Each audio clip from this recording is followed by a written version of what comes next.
सिक्का पहलवान। एक बार विजयनगर में किसी मुस्लिम रियासत का एक दबंग पहलवान आया। वह रोज सुबह शाम नगर के बाजारों में लंगोट लगाकर घूमता रहता और चौराहों पर लोगों की भीड़ को इकट्ठा कर विजयनगर के पहलवानों को चुनौती देता हुआ बड़े गर्व से कहता, अगर किसी में हिम्मत है तो सिक्का पहलवान से कुश्ती में दो दो हाथ करे, जीते तो सिक्के से मुफ्त में उम्र भर की गुलामी कराए, हारे तो सिक्के का उम्र भर के गुलाम बन जाए। सिक्का का डील डोल और मजबूत शरूर देखकर विजयनगर का कोई भी पहलवान उससे कुश्ती लड़ने की हिम्मत नहीं कर सका। धीरे धीरे सिक्का पहलवान की धाक बिना कुश्ती लड़े ही विजयनगर के पहलवानों में जम गई। यह बात महाराज कृष्णदेव राय के कानों में पड़ी तो वह अपने राज्य की बेइज्जती देखकर परेशान हो उठे।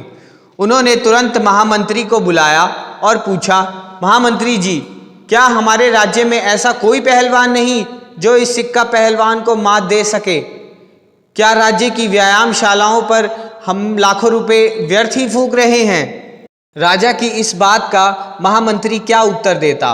वह सिक्का पहलवान की शक्ति को देख चुका था। महामंत्री को खामोश देखकर राजा कृष्णदेव राय और भी परेशान हो उठे। राज्य की प्रतिष्ठा का प्रश्न था। उन्होंने अपने समस्त दरबारियों को बुलाकर मंत्रणा की, लेकिन उस मंत्रणा का कोई ठोस नतीजा ना निकला। अब क्या करें? महाराज कृष्णदेव राय ने निराशा भरे स्वर में सारे राज दरबारियों से कहा, क्या आप लोग चाहते हैं कि हम सिक्का पहलवान की इस चुनौती के आगे हार मान लें?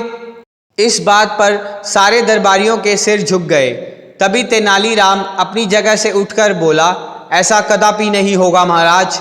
आपका मस्तक ऊंचा रहा है और ऊंचा ही रहेगा। तेनालीराम की बात से राजा कृष्णदेव राय ने उत्सुकतावश पूछा, कौन लड़ेगा उस सिक्का पहलवान से? क्या तुम्हारी नज़र में है ऐसा कोई पहलवान? कोई पहलवान तो नहीं है महाराज, तेनालीराम ने गंभीरता से कहा और ताल ठोककर सिक्का पहलवान की चुनौती स्वीकार करता हुआ बोला, मैं लड़ूंगा सिक्का से। तुम राजपुरोहित मुस्कुरा कर बोला, वह तुम्हारी चटनी बनाकर रख देगा, फिर तुम स्वयं ही चाटते रहना उसे। राजपुरोहित जी सही कह रहे हैं तेनालीराम। राजा ने भी राजपुरोहित की बातों का समर्थन करते हुए कहा, यह हंसी मजाक की बात नहीं है तेनालीराम। कहाँ वो और कहाँ तुम डेढ़ पसली के कमज़ोर बूढ़े आदमी। कोई और दूसरा उपाय सोचो ताकि इस राज्य की इज्जत बचाने के साथ साथ हमारा सम्मान भी बना रहे। इसके अलावा और कोई दूसरा उपाय नहीं है महाराज, तेनालीराम बोला। ज़रा सोचिए महाराज, मेरे कुश्ती लड़ने से कम दुनिया को यह तो नहीं कहेगी कि सिक्का पहलवान की ललकार सुनकर विजयनगर के सारे पहलवान दब्बू बनकर दड़बों में छिप गए। तेनालीराम की बात भी उचित थी, इसलिए महाराज कृष्णदेव राय ने उसे सिक्का पहलवान से कुश्ती लड़ने की इजाज़त दे दी। महामंत्री, सेनापति, राजगुरु तथा राजपुरोहित मन ही मन खुश हो रहे थे कि अच्छा हुआ महाराज ने तेनालीराम को सिक्का पहलवान से लड़ने की इजाज़त दे दी। अब तेनालीराम का बचना नामुमकिन सा है।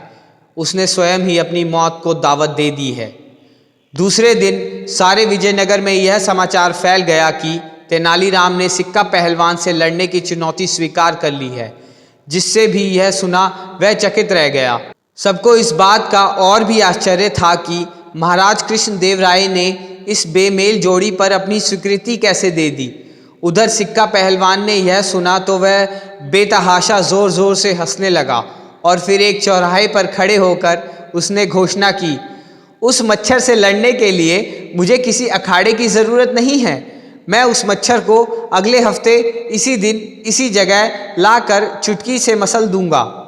तेनालीराम से हमदर्दी और सहानुभूति रखने वाले लोग सिक्का पहलवान की घोषणा सुनकर कुश्ती ना लड़ने की सलाह देने के लिए उसके घर गए, मगर वह नहीं मिला। दूसरे, तीसरे और चौथे दिन भी वह घर पर नहीं मिला तो लोगों को बड़ी हैरानी हुई। पांचवें दिन विजयनगर में यह अफवाह फैल गई कि तेनालीराम कृष्णा नदी के किनारे बने भैरव मंदिर में बैठा साधना कर रहा है। उसी रात सिक्का पहलवान भी अपना भेष बदलकर भैरव मंदिर जा पहुंचा तो उस मंदिर का दृश्य देखकर हैरान रह गया। उसने मंदिर में देखा कि साक्षात भैरव तेनालीराम को अपनी गोद में उठाए कोई जड़ी बूटी खिला रहे थे। और कह रहे थे, इस बूटी को खा ले बेटा, इसे खाने से तेरे शरीर में इतनी बिजली पैदा हो जाएगी कि तुझे छूते ही वह सिक्का पहलवान झटका खाकर 100 फीट दूर जा गिरेगा। यह सुनते ही सिक्का पहलवान को पसीना आ गया। वह तुरंत वहाँ से सीधा अपने ठहरने वाली जगह पर पहुँचा और जल्दी जल्दी अपना बोरिया बिस्तर समेटकर उसी रात विजयनगर से दुम दुमाकर भाग गया। 7वें रोज़ जब सिक्का पहलवान को बुलाने के लिए राजा ने अपने सैनिक भेजे तो उस जगह सिक्का पहलवान को ना पाकर वापस लौट आए और बोले, महाराज, सिक्का पहलवान तो बिना लड़े ही अपनी हार स्वीकार कर विजयनगर से भाग गया। बात बड़ी हैरानी की थी। सिक्का पहलवान तेनालीराम से डरकर भाग गया। इस बात को सुनकर महाराज कृष्णदेव राय हैरत भरी नज़रों से तेनालीराम को देखने लगे। तब तेनालीराम ने अपना पूरा नाटक बताते हुए महाराज से कहा, अन्नदाता, अपने से अधिक शक्तिशाली को परास्त करने के लिए शक्ति की नहीं, अक्ल की ज़रूरत होती है। तुम ठीक कहते हो तेनालीराम, राजा ने खुश होकर कहा। आज तुमने अपने विवेक तथा चतुराई से इस राज्य के साथ साथ हमारी इज्जत भी रख ली। इसी खुशी में आज रात को भोजन तुम हमारे साथ करोगे।